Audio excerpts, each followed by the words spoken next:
भाभी प्लीज हेॾां अचो न। छा थियो आहे? ख़ैर त आहे? एतिरी राज़दारी छाजे करे? भाभी मूंखे तव्हां सां कुझु ॻाल्हाइणो आहे।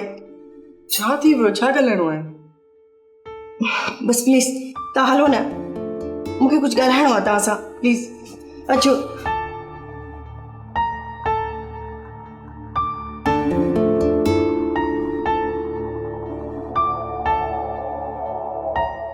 तू दर छो लॉक कयो आहे? भाभी जेका ॻाल्हि मूंखे तव्हांखे ॿुधाइणी हुई उन लाइ दर लाकणु ज़रूरी हुयो। सुहेल जी मोहबत में सभु कुझु विसारे वेठसि। जॾहिं अहसासु थियो त ॾाढी देरि थी चुकी हुई। ओ माय गॉड सना, तू छा पई चई? तू होश में त आई? आस्ते भाभी आस्ते। जेकॾहिं हिन जी खुड़क बाबा ऐं अदा खे पई त हू मूंखे मारे छॾींदा। एतिरी ख़बर हूंदे बि तो अहिड़ो कहर छो कयो? प्यार जे नफ़ीस जज़्बनि मां जॾहिं माण्हू गुज़रे थो त काई ख़बर नथी पए। मां सुहेल सां प्यार थी कयां। असां हिक ॿिए खे चाहींदा आहियूं। असां हिक ॿिए सां शादी कंदासीं। सुहेल खे ख़बर आहे त तूं? हाँ, मां सुहेल खे ॿुधायो आहे,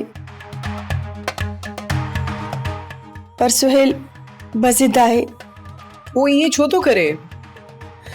उसां शादी करे।